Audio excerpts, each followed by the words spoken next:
नमस्कार दोस्तों, स्वागत है आपका स्मार्ट लर्निंग हब में, जहां हम आपको विज्ञान और ज्ञान की अद्भुत दुनियाओं से रूबरू कराते हैं।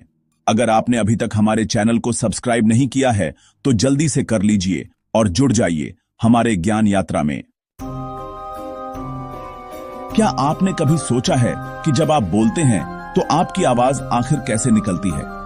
या फिर जब हम हंसते हैं, गाते हैं, रोते हैं तो ये ध्वनियां शरीर के अंदर कैसे बनती हैं? दोस्तों, आज हम जानेंगे शरीर में ध्वनि का विज्ञान, यानी वो रहस्य जिससे आपकी हर आवाज बनती है। सबसे पहले हमारी आवाज की शुरुआत होती है फेफड़ों से निकलने वाली हवा से। जब हम सांस छोड़ते हैं तो हवा ऊपर की ओर आती है और पहुंचती है लैरिंग्स, जिसे हम गले का वॉइस बॉक्स भी कहते हैं। लैरिंग्स के अंदर होते हैं स्वर यंत्र। ये दो छोटे छोटे मांसपेशियों की तहें होती हैं। जब हवा इनसे टकराती है तो ये कंपन करने लगते हैं और यहीं से बनती है ध्वनि।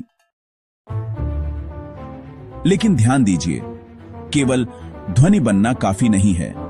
इस ध्वनि को शब्दों और आवाज में बदलते हैं हमारे जीभ, दांत, होंठ। ये सभी मिलकर उस आवाज को आकार देते हैं जिससे हम बोल पाते हैं। यही कारण है कि हर इंसान की आवाज अलग होती है।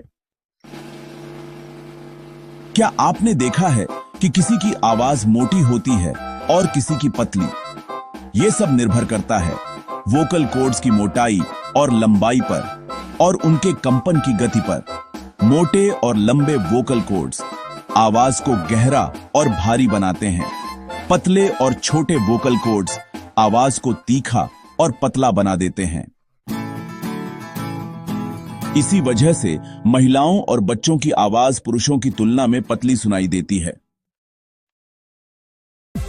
दोस्तों, अगर आपको यह जानकारी रोचक लग रही है तो वीडियो को लाइक कीजिए और अभी सब्सक्राइब कीजिए हमारे चैनल स्मार्ट लर्निंग हब को, ताकि आपको मिलते रहें ऐसे ही ज्ञानवर्धक वीडियो।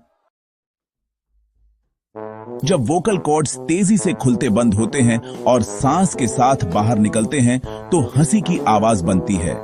जब हम गाते हैं तो हम अपने वोकल कॉर्ड्स को नियंत्रित करके उनकी गति बदलते हैं, और फुसफुसाने में वोकल कॉर्ड्स पूरी तरह नहीं कंपन करते, बल्कि उनके बीच से हवा निकलती है।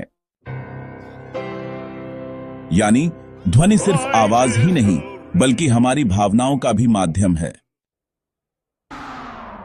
आज विज्ञान इतना आगे बढ़ चुका है कि डॉक्टर आर्टिफिशियल वॉइस बॉक्स भी बना चुके हैं। यानी जिन लोगों की आवाज किसी दुर्घटना या बीमारी के कारण चली जाती है, वे भी फिर से बोल सकते हैं। भविष्य में शायद हम मशीन और इंसान की आवाज में फर्क ही न कर पाएं।